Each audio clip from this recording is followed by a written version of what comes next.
സ്വാതന്ത്ര്യം മര്യാദയ്ക്ക് ഉപയോഗിച്ചോ, അത്രേ ഉള്ളൂ. ഇവിടെ ക്രിസ്ത്യാനികളെ ജീവിതകാലത്തെ മുഴുവൻ വിമർശിക്കാനൊന്നും ആരും ഇറങ്ങണ്ട, അത് ക്രിസ്ത്യാനി നോക്കിക്കോട്ടെ. അതാണ് എൻ്റെ അഭിപ്രായം. ഇവിടെ കേരളത്തിൽ ഇപ്പോ വർഗീയ പ്രീണനം എന്ന് പറഞ്ഞാൽ ഏത് വർഗീയതയാണ്? പോപ്പുലർ ഫ്രണ്ട് SDP മാത്രമാണോ മുസ്ലിം? ഈ കേരളത്തിന്റെ രക്ഷയ്ക്ക് വേണ്ടി എൻ്റെ അഭ്യർത്ഥന, കേരളത്തെ രക്ഷിക്കുന്നതിന് വേണ്ടി ഇവിടെ ഇനി ആവശ്യം എന്താണെന്ന് ചോദിച്ചാൽ, ഇവിടുത്തെ ഭൂരിപക്ഷ സമൂഹമായ ഹൈന്ദവ സമൂഹം, ഒരിക്കലും വർഗീയമായി ചിന്തിക്കാത്ത ആ ഹൈന്ദവ സമൂഹങ്ങളും, അതോടൊപ്പം ഈ പോപ്പുലർ ഫ്രണ്ട് ഉൾപ്പെടെ ഇല്ലാത്ത ഇവിടുത്തെ ന്യൂനപക്ഷങ്ങൾ, ക്രിസ്ത്യാനിയും സിഖും പാഴ്സിയും, ദേശീയ കാഴ്ചപ്പാടുള്ള മുസ്ലിം സമൂഹവും ഒരുമിച്ച് ചേർന്നുകൊണ്ടുള്ള പോരാട്ടമാണ് കേരളത്തിൽ ആവശ്യം. ഇല്ലെങ്കിൽ പിണറായി വിജയന്റെ കൈക്കുള്ളിൽ ഈ കേരളം അമരാൻ പോവുകയാണ്.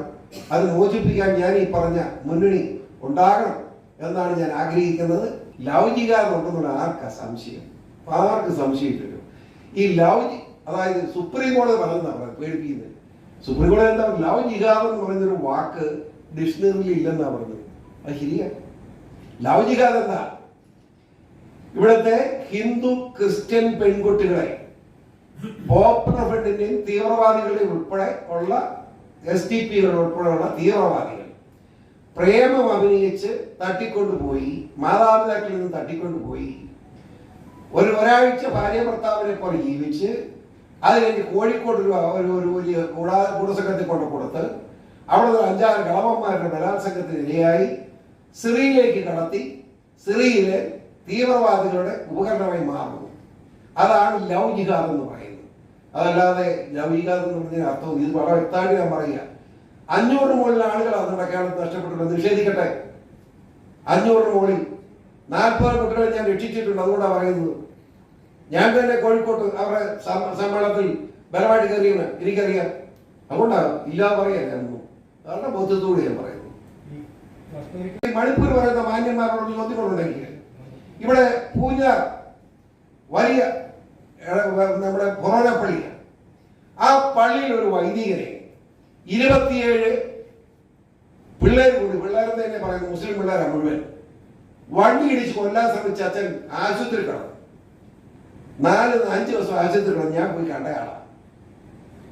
307 കേസെടുത്തു. ഞങ്ങൾ ആരും പറഞ്ഞിട്ടല്ലോ. അച്ഛന്റെ മൊഴിയുടെ അടിസ്ഥാനത്തിൽ 307 കേസെടുത്തു. ഇപ്പൊ ആ കേസ് എന്ത് ചെയ്യും പറയട്ടെ? ഈ മണിപ്പൂർ പറയുന്ന അച്ഛനോട് ചോദിക്കാം കേസ് എന്തെന്ന് ചോദിക്കണം. ഇത്ര കാലഘട്ടത്തിൽ മണിപ്പൂരിനെ പറ്റി വികാരം പറയുമ്പോ ഈ തൊട്ടടുത്ത പൂഞ്ഞാലിലെ പാവപ്പെട്ട ക്രിസ്ത്യാനിയുടെ അച്ഛൻ്റെ അടി കിട്ടിയാലും പറയട്ടെ. ആ 307 കേസ് എടുത്തിട്ട് എന്തുകൊണ്ട് ഇവിടെ തീർത്ത് കളഞ്ഞു? ആ അച്ഛൻ പാവം അറിഞ്ഞുകൊണ്ടിരിക്കും. ഇന്നലെ അല്ല മിനിഞ്ഞാന്ന് പോയി കണ്ടിയാൽ അവിടെ എന്നിട്ടോ അച്ഛനെ അടി കിട്ടി, വണ്ടി ഇടിച്ച് വീണ് ആശുപത്രിയിലായി മരിക്കാറായെന്ന് പറഞ്ഞുകൊണ്ട് 1000-കണക്കിന് ജനം കൂടി.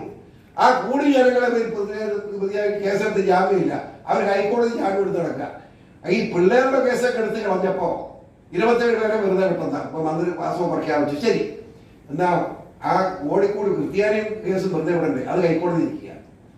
ഇതുകൊണ്ട് നാണം കെട്ട രാഷ്ട്രീയം ചെയ്തിട്ടാണ് ഇവിടെ മണിപ്പൂർ എന്ന് പറയുന്നത്. ഒരു മണിപ്പൂരില്ല. ചോദിച്ചോ ഇനി എന്താണെങ്കിൽ